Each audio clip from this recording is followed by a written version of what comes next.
Reporte 100.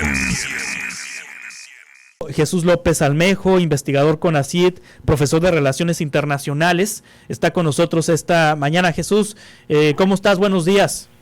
Hola, ¿qué tal, Juan? Buenos días, muchas gracias por la invitación. ¿Es un plan ruso el de López Obrador, Jesús? Me parece que es un plan bastante desasiado, que no cuida de alguna manera metodológicamente las formas y que literal parece algo basado en ocurrencias. Es todo menos ruso, mi querido Juan. Al contrario, más bien parece pro-Ucrania, pero hemos estado observando el fenómeno de que en diferentes, por ejemplo, partes en Europa, también en diferentes lugares del continente americano, Ucrania más que apoyo quiere subordinación y quiere armas, y cualquier gobierno que no se subordine a las directrices de la OTAN, cualquier gobierno que no les mande armas, que no les ayude como ellos quieren que les ayuden, les dicen que es un plan ruso. Sí, ¿tiene peso una solicitud así de un presidente como el de México en el contexto internacional? No, me parece que es más bien de consumo interno. Sí. Y mira, no tiene peso porque para empezar, no tiene... Conmigo la gente está muy enojada, sobre todo la gente que apoya al presidente.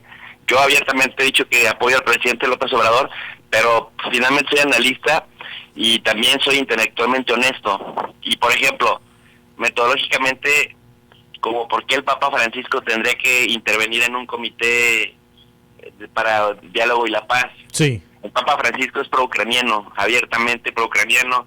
Se ha referido, por ejemplo, al patriarca de la Iglesia Rusa Ortodoxa, a Cirilo I, monaguillo de Putin, así con esas palabras que carecen de diplomacia. En otro caso, Antonio Guterres, hace unos días, mandaron al Organismo Internacional de Energía Atómica a Zaporille para que hicieran peritaje para determinar quiénes están bombardeando. Y uno se pregunta, incluso la gente que no está tan versada en el tema, si Rusia está ocupando la central de Zaporille desde marzo, si tiene ahí miles de soldados cuidando esa base nuclear, que es la más grande, la central nuclear más grande de Europa, después de las centrales nucleares de Rusia, y la empiezan a bombardear desde fuera, y Rusia está en guerra con Ucrania, ¿quién podrá ser quien bombardea? ¿No? Bueno, dijeron que Rusia en CNN, y la voz se corrió por todos lados. Va el Organismo Internacional de Energía Atómica, directamente financiado por Naciones Unidas, que a su vez una quinta parte de todo el presupuesto de Naciones Unidas proviene de Estados Unidos, y no se atrevieron a decir quiénes estaban bombardeando, como si fuera muy difícil decir que lo está haciendo el ejército de Ucrania. Y la ONU no fijó postura al respecto.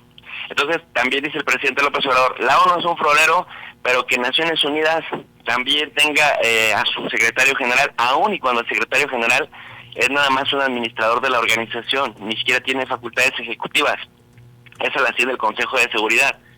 Y en tercer lugar, dice Narendra Modi.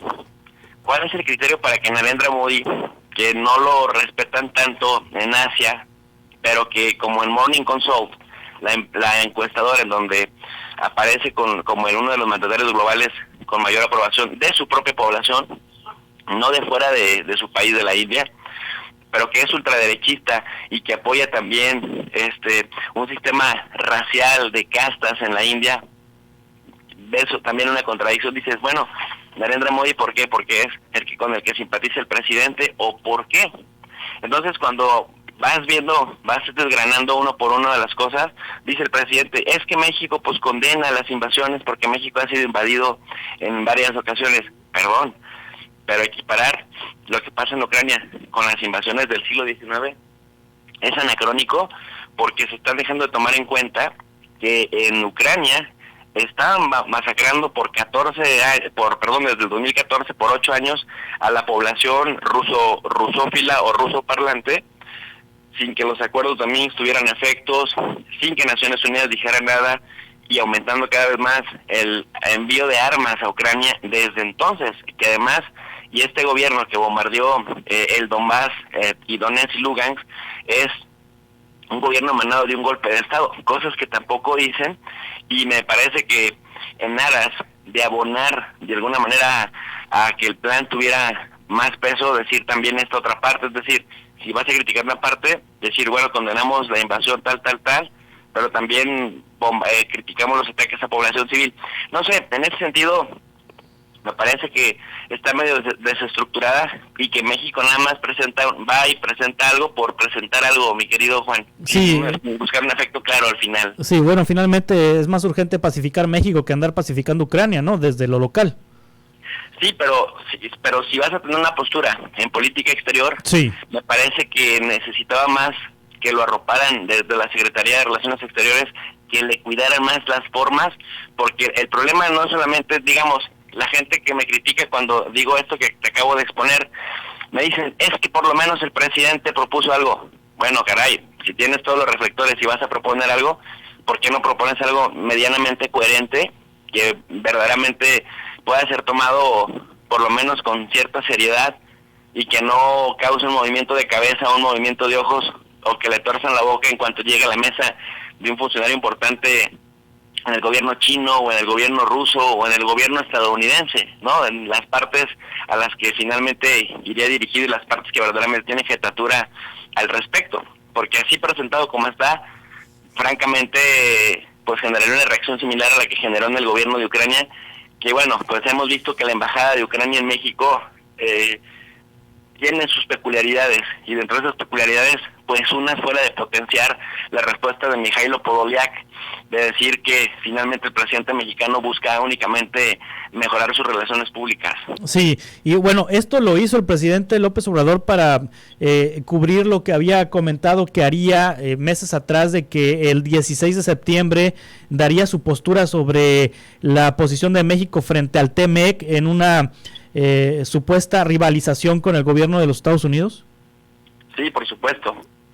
Antes se dio el diálogo de alto nivel con sí. Estados Unidos, y mira, ahí sí es bien importante, fíjate qué diferencia, eso sí se tiene con mucha seriedad, porque finalmente somos el socio número 1 de Estados Unidos, y Estados Unidos es nuestro socio comercial número 1. Tuvimos un comercio, a pesar de la pandemia en 2021, de 615 mil millones de dólares. No hay otra relación bilateral en el mundo tan dinámica como la de México y Estados Unidos, y de acuerdo a proyecciones del mismísimo Fondo Monetario Internacional y también de la Secretaría de Economía en México, que es la que le comparte finalmente al Fondo Monetario Internacional los datos, se estima que para diciembre de este año llegaremos a los 720 mil millones de dólares. O sea, ni China tiene esa relación con Estados Unidos, ni Canadá tiene esa relación con Estados Unidos, ni Canadá la tiene con México, ni Brasil con Argentina, ni Irán con Rusia, ni Rusia con China. No hay otra sociedad comercial en el mundo que sea tan dinámica como esta, y parece ser que cuando retoman el diálogo económico de alto nivel, que por cierto con Trump y Peña Nieto se había quedado en el olvido por 4 años, hasta que llega el presidente López Obrador, lo retoman y empiezan los viajes de funcionarios de alto nivel, del más alto nivel de Estados Unidos a México y de México hacia Estados Unidos. Ahí sí se trabaja con seriedad, se trabaja con mucha fuerza, porque claro, pues de eso depende también la estabilidad económica de México. Días antes habían estado acá, habían hablado de la disputa que se tiene en el TMEC, que Estados Unidos intenta llevar a México a tribunales, pero México a su vez pues también está llevando a tribunales a las industrias del armamento más influyentes de Estados Unidos. Entonces hubo como una especie de acuerdo, relajan tensiones al respecto y van para adelante, como debiera ser una relación comercial.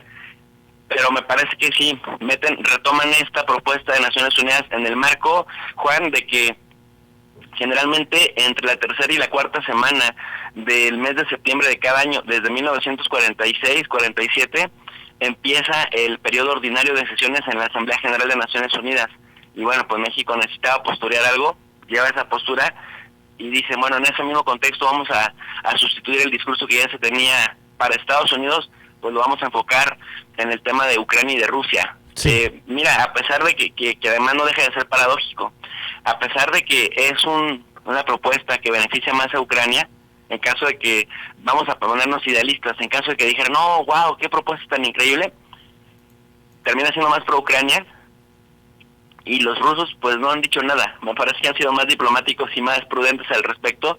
En cambio los ucranianos soltaron a decir que ese era un plan prorruso. Entonces, ni siquiera con esos a los que beneficias quedaste bien. Sí. Jesús López Almejo, ¿cómo te seguimos en redes sociales y cómo te seguimos tus clases en línea? Gracias, estoy en el canal que se llama Tu Profe de RI. RI es las siglas de Relaciones Internacionales. Nos encuentran en YouTube y en Facebook, Tu Profe de RI. Pues le damos allá el análisis todos los días, de lunes a viernes, mi querido Juan. Muchas gracias, como siempre, Jesús. Gracias, buen día. Hasta pronto, Jesús López Almejo. Reporte 100.